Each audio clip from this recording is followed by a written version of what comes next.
अब नेक्स्ट जो 5 year plan बना था, second 5 year plan was from 1956 से लेके 1961 तक, ये हमारा सेकेंड 5 ईयर प्लान रहा। ठीक है, अब इसके अंदर हमारा सेकेंड एस्पेक्ट क्या था? फर्स्ट एस्पेक्ट था ऐसी चीज को डेवलप करना जिसपे मोस्ट ऑफ द पॉपुलेशन लाई करती है, एग्रीकल्चर। ठीक है ना। सेकेंड जो 5 ईयर प्लान था वो किसके रिगार्डिंग था कि अब हमें इंडस्ट्री की तरफ भी देखना चाहिए, इंडस्ट्री भी सेटअप करनी चाहिए, सिर्फ एग्रीकल्चर से काम नहीं चलेगा। समझ में आ गया? तो अब हम यहाँ पे जो सेकेंड 5 ईयर प्लान था वो पूरी तरह से हमारी इंडस्ट्री को डेडिकेटेड था। यहाँ पे हमने इंडस्ट्री का डेवलपमेंट करना शुरू किया, इंडस्ट्री के रिगार्डिंग हमने कुछ पॉलिसी बनानी स्टार्ट की। ठीक है जी। तो अब यहाँ पे हमारे पास देखो प्राइवेट कैपिटलिस्ट हमारे पास ज्यादा नहीं थे, बहुत ही लिमिटेड लोग थे जो हमारे कैपिटलिस्ट थे, तो उनके बेस पे इकोनॉमी को तो हम नहीं छोड़ सकते थे। यहाँ पे गवर्नमेंट ने टेक ओवर किया और गवर्नमेंट ने पब्लिक सेक्टर कंपनीज को फ्रीडम देनी शुरू की, नई कंपनीज स्टार्ट करनी शुरू की। जो कंपनीज ऑलरेडी एग्जिस्टिंग थी उनमें थोड़ा सा मतलब करने की कोशिश की जिससे कि वो इंडस्ट्री प्रॉपर चल पाए। कौन कौन सी इंडस्ट्री हमारे पास काम कर रही थी? हैंडीक्राफ्ट।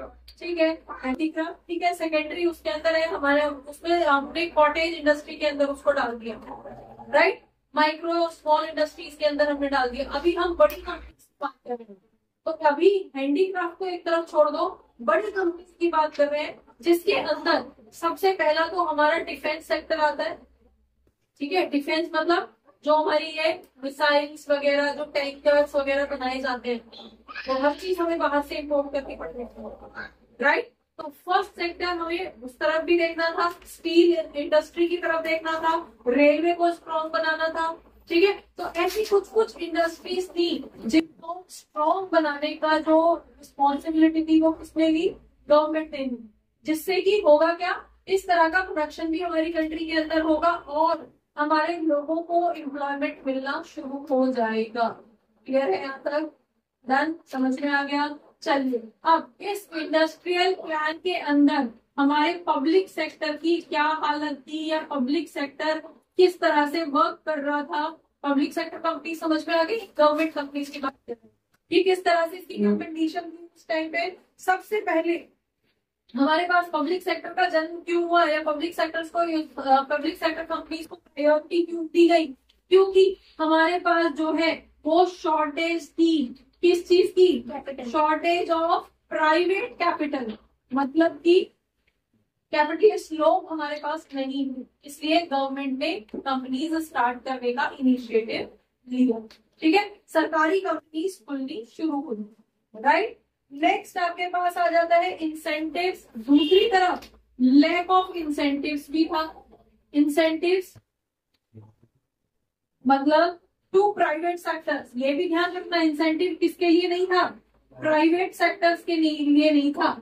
अगर कुछ लोग प्राइवेट मतलब कैपिटलिस्ट लोग अगर कोई कंपनी स्टार्ट करना चाह भी रहे हैं तो भी, क्योंकि गवर्नमेंट तो उनको सपोर्ट ही नहीं कर रही, गवर्नमेंट तो उनको कोई भी इंसेंटिव नहीं दे रही है, कोई भी बेनिफिट नहीं दे रही है, टैक्स के अंदर कोई बेनिफिट नहीं दे रही है, तो ऐसे केस में कौन अपना कैपिटल लगाएगा? ठीक है, अभी आप आगे चल के बढ़ोगे कि प्राइवेट सेक्टर्स के साथ इतनी ज्यादा पार्शियलिटी होती थी उस टाइम पे कि उन्हें अगर छोटा सा भी चेंज करना है या छोटा सा भी काम स्टार्ट करना है तो उन्हें बहुत सारे लाइसेंस की जरूरत पड़ती थी इस डिपार्टमेंट से। मतलब सालों साल तो उनके चक्कर काटने में निकल जाते थे हॉस्पिटल, उसके सरकारी दफ्तरों में।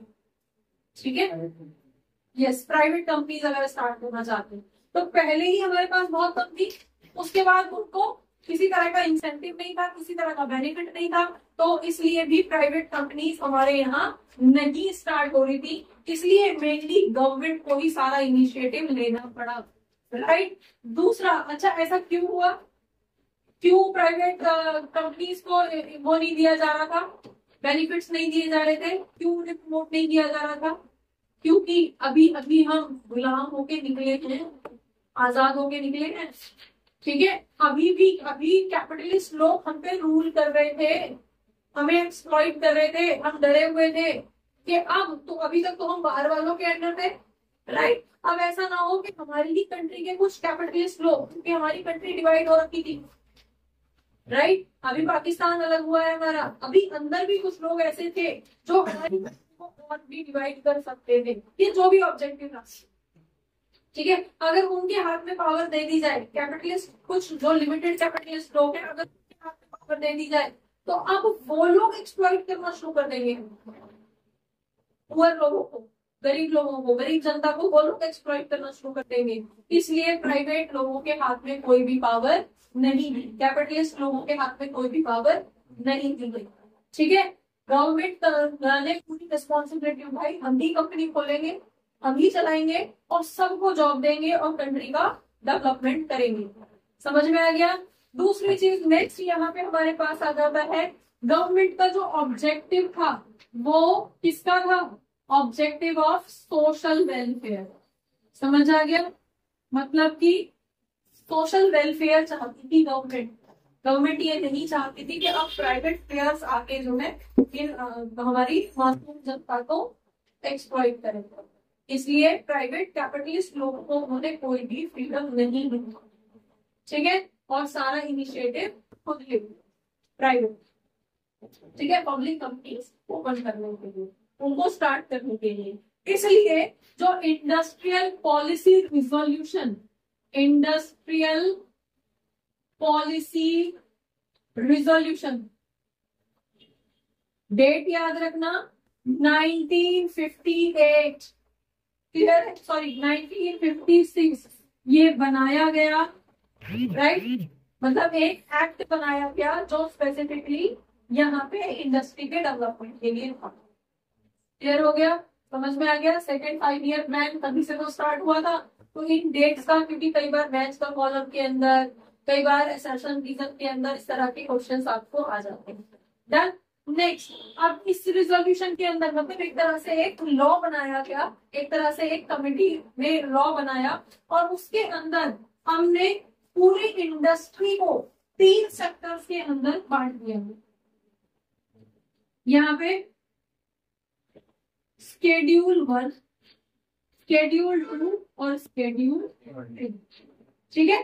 शेड्यूल 1 के अंदर कौन सी आती थी, वो 17 इंडस्ट्री आती थी जो किसी ना किसी तरह से या तो कंट्री के वेलफेयर से रिलेटेड थी या फिर कंट्री की सिक्योरिटी से रिलेटेड थी, मेनली कंट्री की सिक्योरिटी से रिलेटेड थी, ठीक है। जैसे हमने अभी बात की यूरेनियम, जैसे कि एटॉमिक पावर, ठीक है, जैसे कि मिसाइल्स, जैसे कि फोर्स में काम आने वाली चीजें, अब वो फोर्स तीनों फोर्स में से कोई भी हो सकती है, ठीक है। इस तरह की कोई भी चीजें जो अगर प्राइवेट हाथों में गई तो वो कंट्री को डैमेज भी कर सकती है, रिस्की, ठीक है।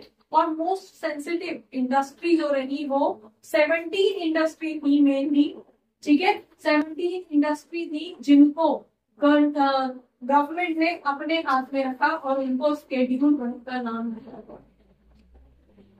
समझ में आता है। शेड्यूल 1 मोस्ट प्रायोरिटाइज इंडस्ट्री, जो गवर्नमेंट की प्रायोरिटी बनी हुई थी। सबसे पहले डिफेंस को स्ट्रॉन्ग करना है अपनी कंट्री में, ठीक है। सबसे पहले उन चीजों को अपने हाथ में रखना है जो किसी दूसरे उसमें जाके हमें हार्म कर सकती है, जैसे कि इलेक्ट्रिसिटी हो सकती थी, ठीक है। अब यहाँ पे जैसे कि आर्म्स एंड एम्युनिशन आपको दे रखा है, एटॉमिक एनर्जी दे रखी है, हैवी एंड कोर इंडस्ट्री दे रखी है, एयरक्राफ्ट हो गया, ऑयल से रिलेटेड, मतलब ये कुछ ऐसे सेंसिटिव चीजें हैं कि अगर ये प्राइवेट हाथों में गई तो ये कंट्री को एक्सप्लॉइट कर सकती है।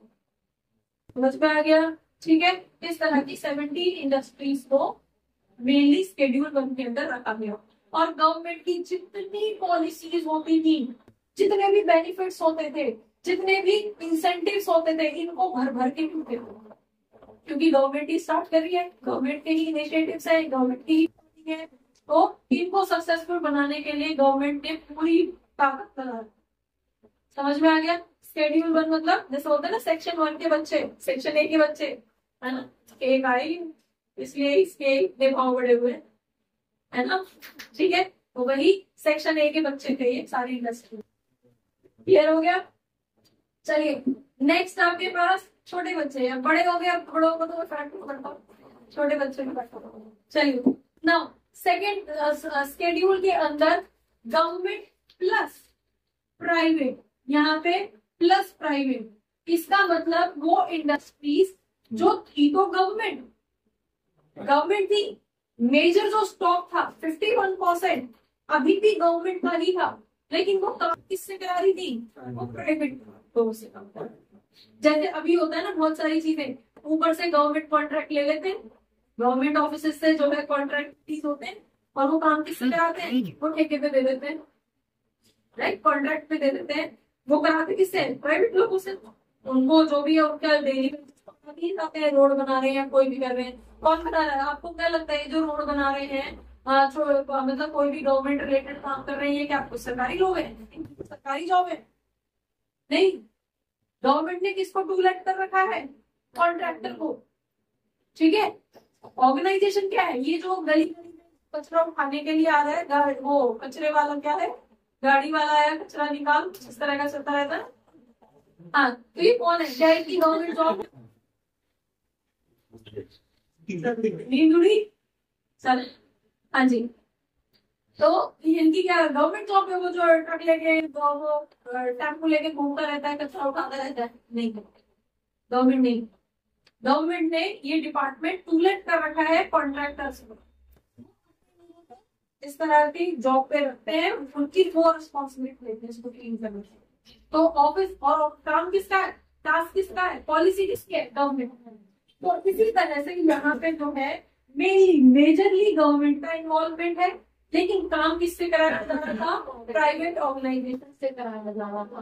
तो ऐसी कंपनीज को हमने शेड्यूल 2 के अंदर डाला, मतलब पॉलिसीज का बेनिफिट सारा मिलेगा, लेकिन वो सिर्फ गवर्नमेंट लेवल तक ही मिलेगा, प्राइवेट लोगों तक कितना पहुंच रहा है, नहीं पहुंच रहा है, इसकी कोई गारंटी नहीं, ठीक है। तो ऐसी कौन सी कंपनी रही, जैसे कि हमारा एल्यूमिनियम हो गया, और यहाँ पे ऑलमोस्ट 12 इंडस्ट्रीज रही, क्लियर है, लगभग 12 इंडस्ट्रीज। कौन कौन सी, एल्यूमिनियम से रिलेटेड, माइनिंग से रिलेटेड, क्योंकि हमारे पास तो कोयला बहुत था, अब गवर्नमेंट का एम्प्लॉय तो नहीं आएगा कोयले को निकालने, माइनिंग करने, वो क्या कर रहा है, उसने कॉन्ट्रैक्ट दे दिया किसी को, लेबर लगा दी भाई, ठीक है, क्लियर हो गया।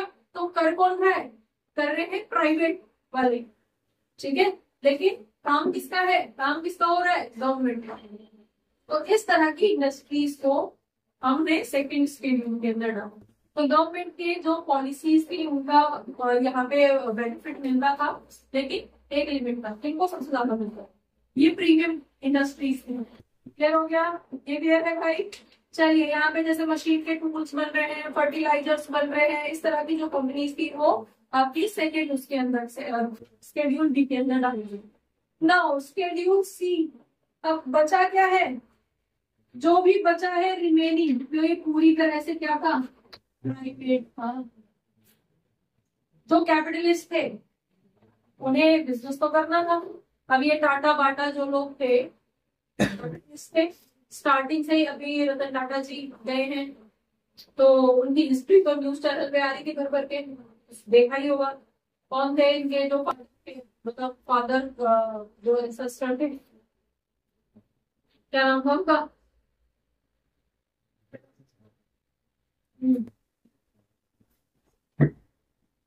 जमशेद जी टाटा।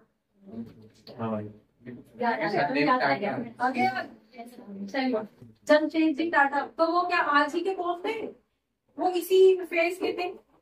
तो जो कैपिटलिस्ट था वो कैपिटलिस्ट मतलब बिजनेस तो कर ही रहा था, काम का उसको कहाँ जाए, तो उसने मतलब इस तरह के कुछ गिने चुने लोग थे जिन्होंने उस टाइम पे अपने बिजनेस को कंटिन्यू रखा।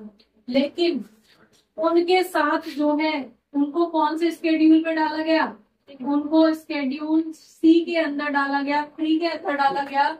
सबसे ज्यादा जो पार्शियलिटी होती थी, सबसे कम जिनको रिसोर्सेज प्रोवाइड किए जाते थे, वो ये लोग, ये गरीब बेचारे लोग, मतलब उनके पास पैसा है, वो इकोनॉमी में कंट्रीब्यूट कर रहे हैं, वो इकोनॉमी में जॉब्स प्रोवाइड कर रहे हैं, ठीक है। स्टिल जो सबसे ज्यादा पार्शियलिटी होती थी उनके साथ होती थी, इन्हीं के साथ होती थी। इनको गवर्नमेंट की कोई भी बेनिफिट ऐसा सच नहीं मिलता, तो जो यहाँ से इन इंडस्ट्रीज के अलावा बचे वो हमारे पास यहाँ पे,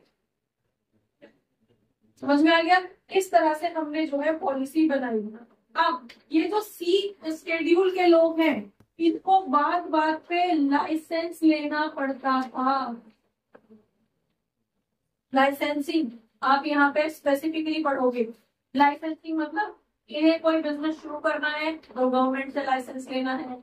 इन्हें एक्सिस्टिंग बिजनेस चल रहा है उसके में ही कुछ चेंजेस करना है। जैसे कि अगर ये सपोज कोई भी एयरक्राफ्ट से रिलेटेड ही कुछ काम कर रहे हैं और अच्छा एयरक्राफ्ट तो हमारा यहाँ पे आ गया था, वो कोई भी माइनिंग से रिलेटेड कोई भी काम कर रहे हैं, उन्हें जरा सा भी चेंज करना है, माइनर सा चेंज करना है तो भी दफ्तरों के चक्कर काटने पड़ते थे, क्योंकि उन्हें हर बात में छोटी छोटी एग्जिस्टिंग बिजनेस में भी अगर कोई चेंज करना है, सपोज अभी उनका जो ऑफिस है वो दिल्ली में है, अभी वहां से शिफ्ट करके कहीं और करना है तो उसके लिए भी उन्हें लाइसेंस लेना पड़ेगा गवर्नमेंट से। इतने स्ट्रिक्ट रूल रेगुलेशन स्टेट, तो क्या इतने स्ट्रिक्ट रूल रेगुलेशन के अंदर कोई सरवाइव कर पाएगा?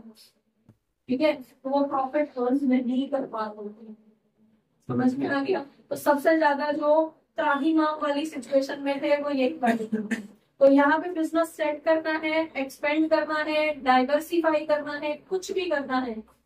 एक्सपेंड क्लियर है, बिजनेस को बढ़ाना है, ठीक है। डाइवर्सिफाई करना है, अभी एक बिजनेस में है दूसरे बिजनेस में जाना है। जैसे कि सर्फ बनाने वाली कंपनी है, सर्फ बना रही है, अब उसको सोप बनाना है, फॉर्मूला सेम है, राइट, सॉल्ट सेम है, लेकिन है क्या, उसका फॉर्म चेंज हो रहा है, सर्फ से लिक्विड उसके अंदर, बार के अंदर आ रहा है, सॉलिड के अंदर आ रहा है। तो ऐसे केस में भी उन्हें जो है यहाँ पे लाइसेंसिंग के लिए चक्कर काटना पड़ रहे हैं, ठीक है। तो इस तरह की जो पार्शियलिटी इस तरह के जो प्रॉब्लम्स थी वो इन लोगों को बहुत ज्यादा फेस करनी पड़ रही है, ठीक है जी।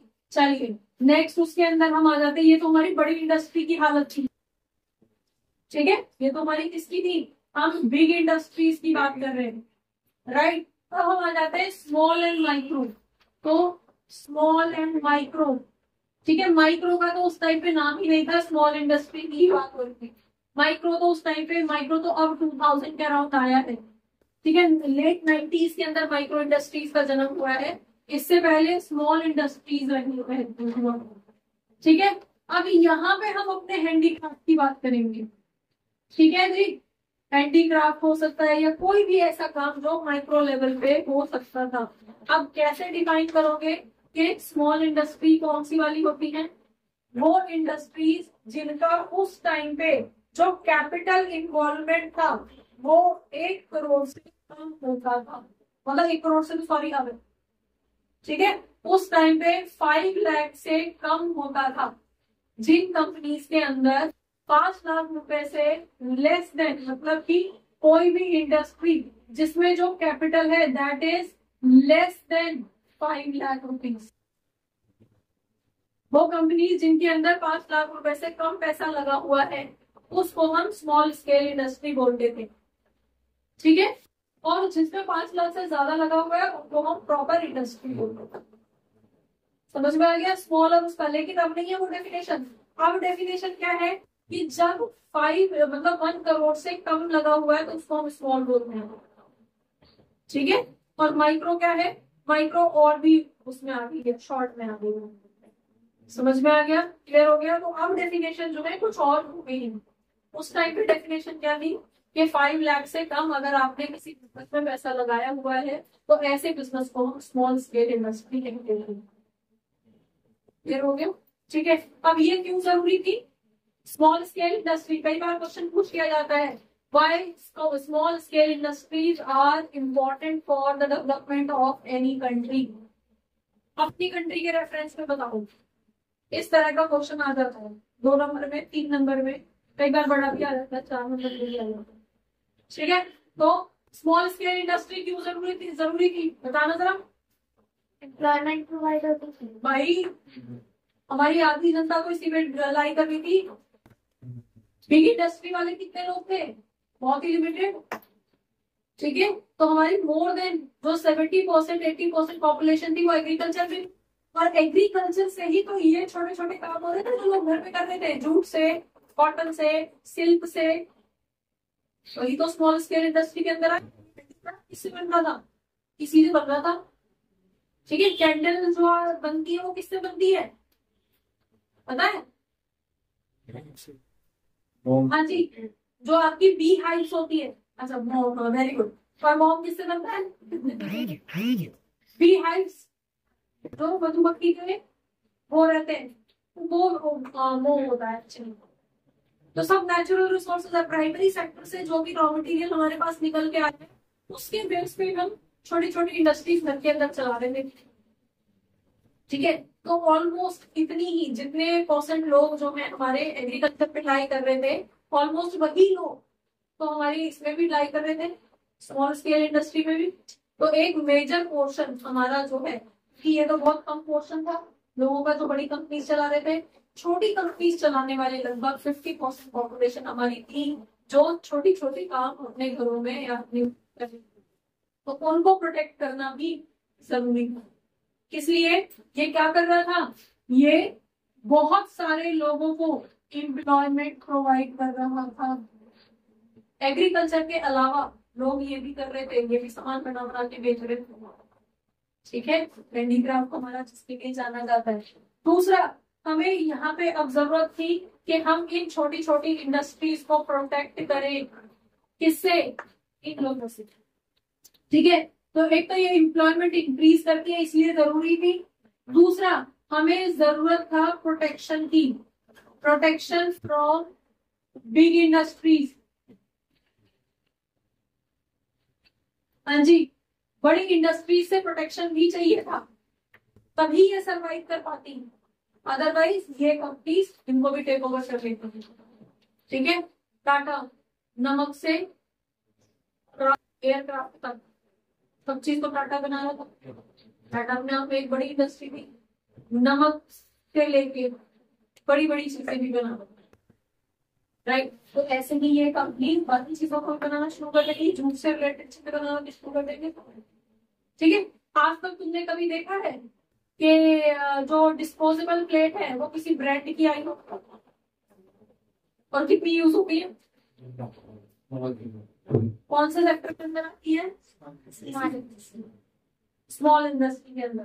तो जो लोग बना रहे हैं वो खुद के लिए तो बना रहे हैं, लेकिन अपने ही ऑफिस में अपने ही अंदर कुछ भी नहीं तो 8-10 लोगों को एम्प्लॉयमेंट दे रहे हैं। ठीक है, तो एम्प्लॉयमेंट जनरेट हो रहा है। ठीक है, और हमारे पास इस तरह के कुछ प्रोडक्ट्स जिनपे गवर्नमेंट ने इन इंडस्ट्रीज से उनको प्रोटेक्ट कर रखा है कि ये प्रोडक्ट सिर्फ स्मॉल स्केल इंडस्ट्री ही बनाएंगे, बड़ी कंपनी नहीं बनाएंगी। आज तक कोई टिश्यू पेपर किसी ब्रांड कंपनी का आया है? जो स्टिक्स आती है, जो छोटी छोटी जो चीजें आप यूज करते हो वो किसी ब्रांड कंपनी नहीं, तो वो भी होती। हमारे टिश्यू पेपर आप यूज करोगे ना तो आपके स्किन पे ग्लो आ जाएगा, राइट। जैसे सोप करती है, सोप में क्या है? सेम ही है ना, सॉल्ट सेम है, काम सब एक ही करती है, लेकिन फिर भी एक एडवर्टीजमेंट आती है 99.9% बैक्टीरिया को खत्म कर देती है भाई साहब, राइट। जो भी क्लियर हो गया? ये लाइव चल रहा है, मैं नाम भी नहीं वो करना चाहती हूँ, राइट। कुछ हो जाए, ये खुशबू इसकी इतनी अच्छी है भाई, खुशबू के लिए थोड़ी साबुन यूज की जाती है, उसका पर्पस कुछ और है, राइट। समझ में आ गया? तो ऐसे ही अगर ये इंडस्ट्रीज उन छोटी छोटी चीजों को भी कर ले तो वहीं पे हो जाएगा ना कि आप हमारी वाली ये यूज करोगे तो इससे आपके टीथ जो है वो और एडवर्टीजमेंट देख के पब्लिक खुश। अब तो हम यही वाला करेंगे, ब्रश है ना, टूथब्रश, राइट। टूथब्रश सेम ही काम करता है, लेकिन उसकी इलेक्ट्रिक वैरायटी भी है, उसके वो जिगजैग ब्रशल्स वाले भी हैं, है ना। दांत सब साफ करते हैं, जो उन जिगजैग वाले ब्रशेस को यूज नहीं करते दांत उनके भी साफ होते हैं, राइट। लेकिन माइंड के अंदर बिठा दिया, क्यों? क्योंकि इनके पास इतना कैपिटल है, इन्हें अपना प्रोडक्ट सेल करना है, इन्हें कंज्यूमर के माइंड के अंदर एडवर्टीजमेंट डालनी है, तो ये तो बर्बाद हो जाएंगे। ठीक है, तो कुछ ऐसी चीजें जो है वो प्रोटेक्ट करके रखी गई कि उनको इंडस्ट्री, आज तक देखा है कोई कैंडल जो है वो किसी भी ब्रांड की नहीं आई है, किसी ब्रांड की फैंसी आती है, लेकिन वो भी यही बन रही है, स्मॉल स्केल इंडस्ट्री की बनानी है, ठीक है, बड़ी कैंडल नहीं है। अब वो एरोमा और ये और वो एक अलग सेगमेंट चला जाता है, उसमें बात ही नहीं होगा। हम इन जनरल बात करें, समझ में आ गया? तो दिवाली की जो कैंडल्स जो लगाते हैं ना घरों में, वो सब स्मॉल स्केल इंडस्ट्री से बनते हैं। समझ में आ गया जी? क्लियर हो गया? तो इसलिए गवर्नमेंट ने कुछ पॉलिसीज बनाई, कुछ ऐसे प्रोडक्ट मेंशन किए जिनको सिर्फ यही इंडस्ट्रीज बना सकती थी, स्मॉल की बना सकती थी, उनको बनाने का राइट इन्हें बड़ी कंपनीज को नहीं हुआ। ठीक है, तो इसमें आज इतना ही। तो इसमें आपने सेकेंड 5 ईयर प्लान के अंदर आपने पढ़ा है कि इंडस्ट्री को किस तरह से डेवलप किया गया, किस तरह से पॉलिसी बनाई गई। क्लियर बच्चों? होपफुली बहुत सारे डाउट्स इस क्लास से रिलेटेड, इस टॉपिक से रिलेटेड आपके क्लियर हुए होंगे इस क्लास को देखने के बाद में। अगर रियली आपके कुछ डाउट्स क्लियर हुए हैं, आपको ये क्लास अच्छी लगी है, तो आप इसको लाइक करिए, सब्सक्राइब करिए और अपने फ्रेंड्स के साथ शेयर करिए। Thank you for watching. Keep watching, keep learning, and don't forget to share. Keep sharing. Thank you.